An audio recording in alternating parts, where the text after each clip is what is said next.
8월 14일 화요일 황장수의 뉴스 브리핑 시작하겠습니다. 오늘 저녁에 별별 특강이 있습니다. 별별 특강 제목은 문재인 이후에 한국 보수는 무슨 생각이냐라는 것이 주제입니다. 그래서 첫 번째 1부에서는 원격으로 인터넷 은행 등 이런 문재인의 우선의 쇼에 대해서 어떻게 봐야 하느냐 하는 부분이고요. 2부에 대해서는 보수가 개혁, 변화, 다수 서민을 위한 이 형태로 바뀌어가면 안 되는가 하는 부분을 주제로 이렇게 하도록 하겠습니다. 자, 오늘 이 자본 문제가 그동안에 많이 지적이 되었습니다. 여러분들이 이런저런 건의를 해 주셨는데요. 그 건의를 바탕으로 오늘 전문 수리하시는 분을 모셔서 자본을 좀 잡았다고 생각을 합니다. 앞으로도 이 좋은 방송을 하기 위해서 애를 쓰겠습니다. 그동안 자본 때문에 여러 가지 불편하게 해드린 데 대해 죄송합니다. 자, 지금 문재인이 어제 국민연금에 대해서 무마하는 발언을 했습니다. 슬쩍 던졌다가 국민들의 반발이 만만찮아지니까 이제 무마하는 쪽으로 입장을 슬쩍 바꾸는데요. 그렇다고 본질적으로 문재인의 말 속에서 국민 동의 없는 일방 개편은 없다고 했지 자신들이 주장하는 오랫동안 내고 늦게 받는 부분을 어떻게 이렇게 고치겠다라는 구체적인 말은 없었습니다. 자, 문제는 뭔가 하면 지금 지지율 폭락에 따른 문재인의 우선의 쇼에 대해서 수구 보수 세력들이 이 부분을 마치 환영하는 듯 하면서 문재인이 변화한 모습이다라면서 쌍수를 들어서 환영하는 모양새를 보이고 있다라는 겁니다. 그래서 오늘 아침 신문에 보면 64년의 박정희, 18년의 문재인 이래서 박정희 정부 시행착오 끝에 궤도 수정의 경제 기적을 이뤘다. 문 정부도 성공하려면 비현실적인 경제 철학을 바꾸어야 된다. 이렇게 대비해서 이야기를 하고 있어요. 그러면 문 정부가 부분적으로 지금 규제 개혁과 관련되는 부분에서 규제 완화를 대기업 등에 해주면 그것이야말로 문 정부가 성공하게 되는가? 경제에서 대기업의 요구사항들을 조금만 들어주면 문 정부는 성공할 수 있는가? 지금 그런 이야기 아닙니까? 이런 거짓말이 어디 있어요? 이런 말들을 보수 언론이 해도 됩니까? 또 다른 부분에서요. 김대중 칼럼입니다. 10년 만에 베네수엘라는 100만 국민이 탈출하는 지옥이 됐는데 우리의 10년 뒤가 이렇게 두렵고 무섭다 하면서 이렇게 노무현 정권 때와 문재인을 비교하면서 문재인의 정권 방향이 베네수엘라를 닮았다. 민중권력 강화, 반대기업, 복지정책 확대 등을 그 예로 들었습니다.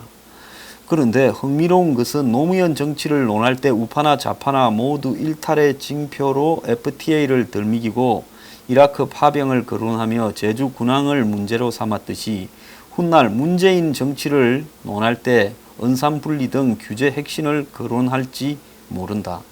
다만 노무현은 그것을 해냈고 문재인은 그마저 이겨낼 수 있을지 두고 볼 일이다. 이렇게 말을 했습니다. 문재인이 지지율이 폭락하니까 현실적으로 경제나 안보에서 우선회를 하는데 노무현의 잘못을 거론할 때 우파나 좌파나 FTA를 들미기고 이라크 파병을 거론하고 제주 군항을 문제로 삼았다는데 이 부분에 있어서 저는 이 김대중 고문의 말에 동의할 수 없습니다. FTA는 저도 부분적으로 조금 문제가 있었지만 잘했다고 생각을 하고 있고요. 이라크 파병도 문제는 있었지만 그래도 안 하는 것보다는 나았다라고 보고 있고 제주 군항을 하겠다고 한 것도 옳은 결정이라고 생각을 합니다. 그래서 우파는 그런 부분에 대해서 일탈의 징표가 아니라 못하는 사람도 자신의 이해관계 때문에 어쩔 수 없이 이렇게 한 것도 있고 또 좌파들은 자신들을 배반했다고 이 부분을 비판하는 부분이지요. 그래서 훗날 문재인을 거론을 할 때 은산분리 인터넷 은행이나 더 나아가서 원격 의료를 이야기를 할 때 이것은 우파에서도 잘했다 하고 좌파에서는 비난하는 문제가 아니라 이것은 좌우를 넘어서서 잘못된 것이다라고 저는 생각을 합니다. 인터넷 은행은 사실상 다수의 젊은 사람들로 하여금 이걸 많이 쓰게 만들어서 그 다음에는 중금리 대출을 하는 일종의 고리라고 보기는 어렵지만은 중리로 이자 장사를 하는데 대기업들이 뛰어든다는 부분인데 인터넷 은행이 무슨 혁신하고 관계가 있고 인터넷 은행이 있어서 일자리가 늘어나고 인터넷 은행이 있어서 우리 사회의 혁신, 즉 규제 완화에 의한 부가가치가 새로 생기는 일이 있는가? 오히려 인터넷 은행으로 인해서 젊은 사람들이 쉽게 돈을 땡겨 쓰게 되면서 젊은 사람들이 인터넷 은행의 노예가 되고 지금 가계부채, 개인 부채에 폭증을 가져올 우려가 있는 것 아닌가. 지금 대한민국 같이 인터넷으로 송금이 가능한 나라에서 좀 더 편하자고 이런 것들을 막 해서 대출을 허용해 줘도 되는 것인가에 대해서 고민을 해야 될 부분이고요. 원격 의료는 이런 걸 저런 걸 떠나가지고 원격 의료를 가지고 일자리를 창출한다? 그거 사기입니다. 아니 무인 자동차 시대가 일자리를 창출한다고 주장하는 거하고 똑같은 이야기예요. 무인 자동차가 일자리를 창출하겠습니까? 일자리를 없애겠습니까? 자, 산업혁명이 어느 시점까지는 일자리를 창출했지요. 산업혁명이 엔진이 생기고 그 다음에 전기가 이렇게 이용하고 할 때까지는 일자리를 창출했지만은 컴퓨터로 인한 지식산업 시대로 가면서부터는 산업혁명이 일자리를 3차 산업혁명부터는 일자리를 소멸시키고 있고 4차 산업혁명 시대에 있어서는 본격적으로 일자리를 없애버리는 시대로 가고 있다고 봅니다. 그러면 일자리가 없어지더라도 우리가 이런 기술 발전에 뒤처져서는 안 된다. 일명 그 말이 맞을 수는 있지요.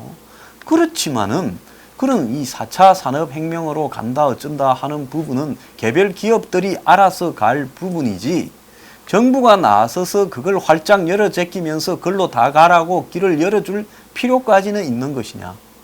자, 미국 한번 보십시오. 일자리가 다 사라져 버려서 트럼프가 대통령이 됐습니다. 일자리 돌아오게 하겠다고요. 억지로 일자리를 만들고 있지 않습니까? 전 세계와 전쟁을 하면서요. 그래서 앞으로 기술의 발달은 일자리를 소멸시키고 불평등을 가중화시키는 쪽으로 가게 될 수밖에 없다. 그리고 그것은 부의 편중으로 연결되고 그리고 열악한 상황에서 일을 하는 사람들이 점점 늘어날 수밖에 없다라는 겁니다. 그거를 인정하고 그 부분과 일자리 소멸을 어떻게 공존시켜 나갈 것인가를 고민해야지. 안철수가 대선을 할 때 무슨 이어폰을 끼고 나와서 터틀넥 입고 4차 산업혁명 설명하면 곧바로 스티브 잡스가 되어서 혁신이 이루어져서 한국 사회 전체의 부가가치가 높아지는 겁니까? 전혀 관계없는 거예요. 정치인들이 대통령 해먹겠다라는 자들이 아니면 하는 자들이 무식하니까 그런 이야기를 하는 겁니다. 또 제가 이런 이야기를 하면 마치 차티스트 운동이나 앵클로즈 운동처럼 기술 발전을 저항하는 사람이다. 웃기는 소리 하지 마세요. 자, 지금 이 LTE가 이 4세대 아닙니까? 5세대 이 5G 기술을 지금 도입한다고 준비하고 있어요. 통신회사들은. 그럼 5G가 필요한 부분이 어떤 부분이겠습니까? 속도겠죠. 속도. 근데 지금도 속도가 느립니까?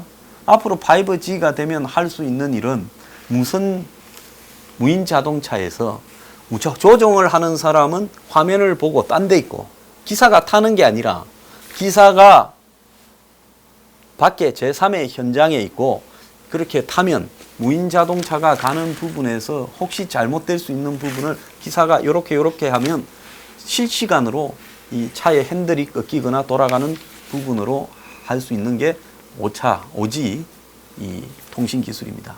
자, 지금은 왜 그게 어려우냐? 지금은 이 시차가 발생하기 때문에 어려운데 5G는 그 시차 수준을 1000분의 1 수준 정도로 줄여가지고 하겠다.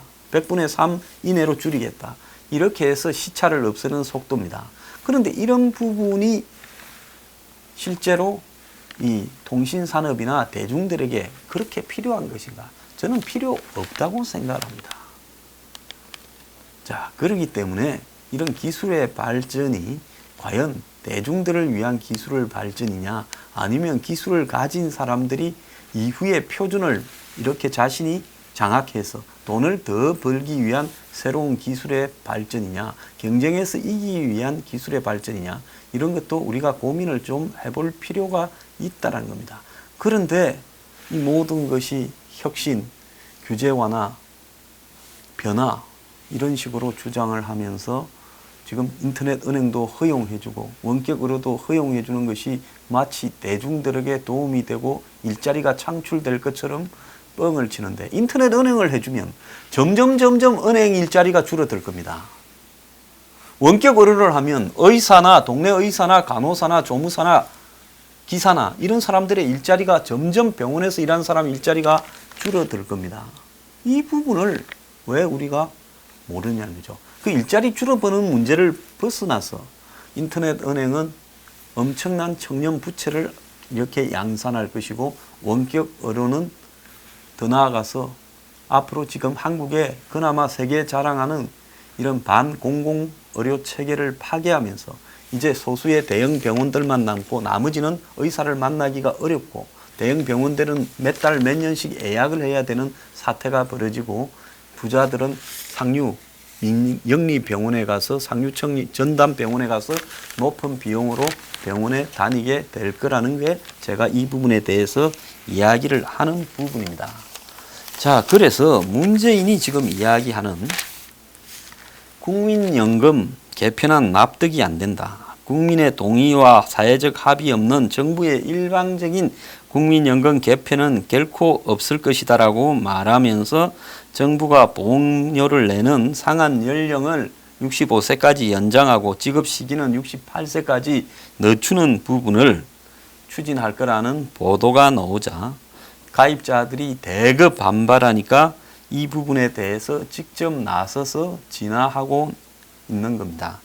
그런데 이런 발표들이 밖으로 나갈 때 대통령한테 보고되지 않고 일방적으로 국민연금이나 보건복지부에서 발표를 했을까요? 천만의 말씀입니다.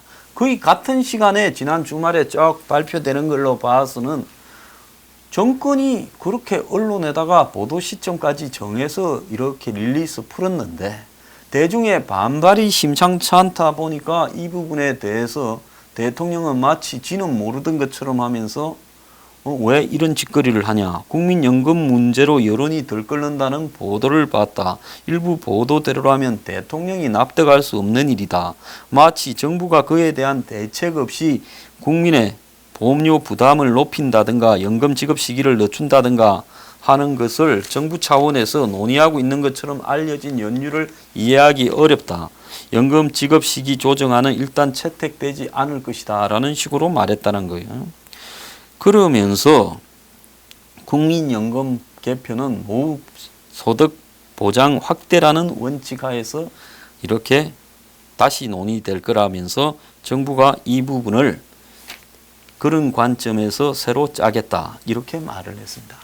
자, 그런데 현재 한국의 국민연금 수준으로는 죽었다 깨어나도 이 노후 보장을 높일 수 있는 방법은 없습니다.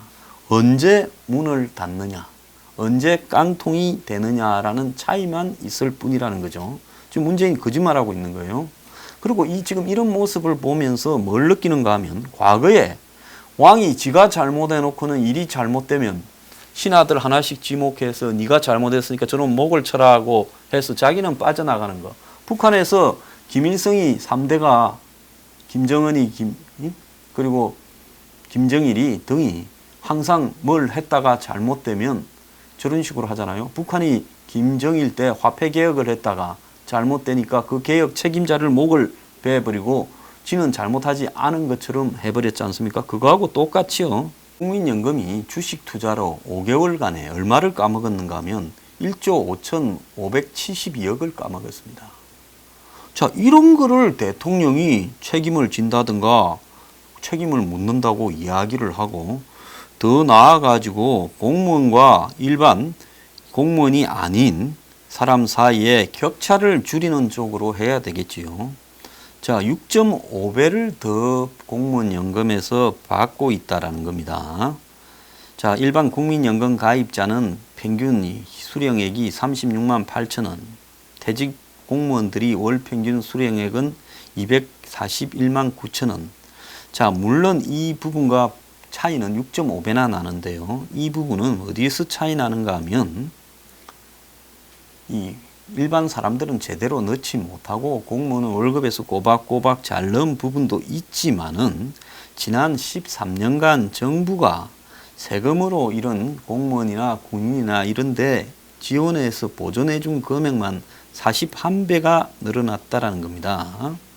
그래서 정부가 이런 공무원이나 군인연금이나 이런 데는 지원을 훨씬 많이 해준다라는 부분에서 그 격차가 국민들이 불만을 가질 수 있지요.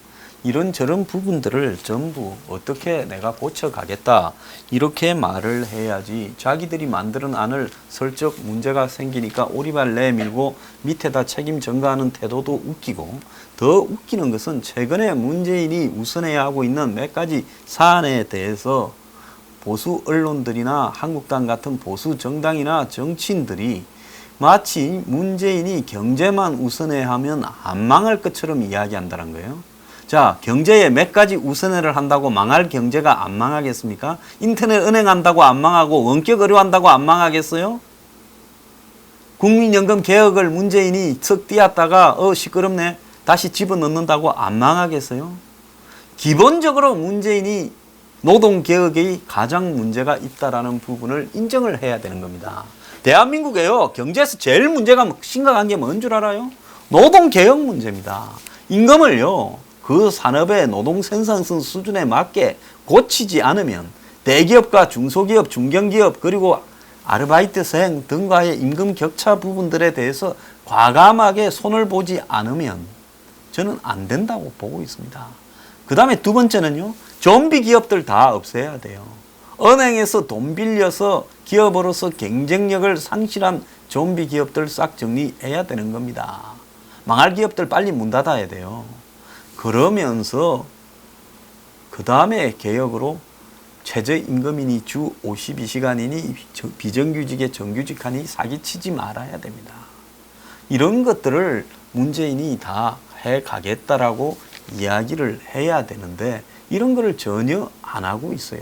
마치 몇몇 대기업을 위한 규제 완화, 말은 규제 완화지 일종의 특혜라고 해석될 수 있는 부분도 있어요. 그 대기업이 미겨 살립니까? 국민들을? 왜 옛날에 하던 소리들을 수구, 보수, 꼴통들이 그대로 하는 겁니까? 저보고 보수 아니고 좌파래요. 원격 의료 반대하고 인터넷 은행 반대하니까요. 제가 이거 반대하면 돈이 되겠습니까? 안 되겠습니까? 맹색이 벼슬을 표방하고 있는 사람이. 절대 안 되지요. 저 개인적으로 여기서 돈이 된다마는 금전적인 이해관계가 아니라 저한테 굉장히 불리하고 좋지 않은 겁니다. 그렇지만은 저는 이제 이런 부분들을 보수 대중들을 향해서 똑바로 세상을 알자라고 이야기를 하려고 하는 겁니다. 그래서 제가 오늘 이 이야기를 하는 부분은요. 아침 신문에 보니까 문재인이 성공하려면 비현실적인 경제 철학만 바꾸면 된다. 부터 시작을 해가지고 과거에 노무현도 그런 부분을 우선에 하려다가 망해버렸는데 그 여러 가지가 비비 꼬였으니까 망했으니까 문재인도 이런 부분으로 우선회를 갖다가 해야 되는데 그대로 이대로 가면 망한다고 이야기를 하고 있습니다. 그래서 제가 이야기를 하는 거는 뭔가 하면 문재인은 경제에서 지금 부분적인 규제 완화니 우선회니 국민연금을 망해먹으려다가 안 하는 거 그런 게 중요한 게 아니라요. 한국의 안보에 대한 기본적인 시각을 교정해야 되는 거예요. 아주 잘못됐어요. 그러려면 지금 청와대에 있는 참모들을 다 쫓아내야 되는 거고 본인이 1년 3개월간 할 행동에 대해서 국민 앞에 안보, 사회, 경제 전반적으로 뭘 잘못했는가 그리고 그가 이렇게 구스탄을 벌인 적폐청산이 상당히 정치적으로 왜곡되었다라는 부분도 인정해야 되는 겁니다. 그리고 전직 대통령들 그만큼 고생시켰으면요. 돈에 관해서 확 떨어지는 부패가 아닌 한은 석방을 시켜 줘야 되는 거예요. 어지간히 했어요. 자, 그런데 이런 부분들에 있어 가지고 문재인이 마치 오른쪽으로 틀기만 하면 산다? 문재인이 근본적으로 오른쪽으로 틀 수가 있어요. 노무현이 좀 오른쪽으로 트는 척 했지만은 노무현이 잠깐파기 켜고 가끔씩 우회전을 했다고. 그거는 특정 대기업과의 이해관계 때문에 그렇게 한 것이지 노무현이 무슨 거대한 철학이 있어서 우회전을 했다고도 보지도 않습니다. 결국 좌우로 갈지자로 이렇게 하다가 망해버렸어요. 지금 문재인 정권도 결국 좌우로 갈지자로 망할 수밖에 없어요. 문재인은 우선에 해도 망한다는 겁니다. 안 해도 망하지만은요. 그리고 문재인이 우선에 하는 것은 특정의 소수의 대기업의 이해관계에 관련되는 부분이지 국민을 위한 우선회도 아니라는 겁니다. 국민을 위한 우선회를 하려면 정상회담 하지 말고요. 북한 보고 비핵화 안 하면 더 이상의 관계를 끊겠다고 말을 해야 그것이 진정한 문재인의 우선회라는 겁니다. 왜 사람들이요, 보수 진영에서 있는 사람들이 이런 식으로 문재인의 테러를 열어주면서 일로 가야 살 길이 있다면서 자신들의 이해관계를 전체 보수를 팔아서 하고 있는지 모르겠어요. 저 말고 아마 대부분이 다 인터넷 은행이나 원격으로나 문재인의 우선회를 찬성할 건데요. 문재인 우선회 하지 말고 자선회 하세요. 당신이 우선회 하는 거는 국민의 삶을 향상시키고 경제를 살리는 길하고는 관계없다는 겁니다. 내 말이 맞는가 안 맞는가 보세요. 우선회를 해도 이 정권은 망해요. 이게 무슨 뭐 규제 완화한다고 안 망할 것 같으면, 일부 규제 완화로 안 망할 것 같으면 누가 규제 완화 안 해요? 다 해버리지. 웃기는 소리 하고 있어요. 이래도 망해도 저래도 망하니까 문재인은 그냥 좌쪽으로 가서 자빠지지 괜히 우선회 빙자해서 정경유착하다가 나중에 불행한 일 겪게 될 수 있다는 것을 제가 경고하고자 합니다. 그리고 보수 진영에서요, 문재인의 우선회를 박수치고 테러를 열어주는 행동요 절대로 해서는 안 된다 생각합니다. 문재인이 어제 국민연금에 대한 입장을 밝히면서 공항 입국장에 면세점을 이야기했어요. 우리가 흔히 해외 나갈 때 출국할 때 면세점이 있고 그다음 입국할 때는 면세점이 없지요. 자, 그런데 이 면세점을 더 늘린다 하는 부분이 규제개혁이다. 참 이 정도 수준을 하고 있으니 저는 한심하게 생각을 합니다. 솔직히 말하면 엄청나게 면세점을 늘려가지고 서울 시내 곳곳에 면세점이 늘어나 있어요. 그래서 있는 면세점도 망하고 있습니다. 근데 입국장에 또 면세점을 늘린다. 아니, 면세점을 늘려주면 그것 자체가 또 특혜니 또 거기에 전부 벌떼들처럼 달라들어서 면세점 허가 달라고 또 하겠지요. 근데 면세점 하는 사람들이 누가 합니까? 아무나 합니까? 한국의 특별한 재벌들만 면세점을 하는 거 아닙니까? 자, 이게 무슨 놈의 규제개혁이고 국민이 잘 사는 거하고 관계가 있겠냐 하는 생각입니다.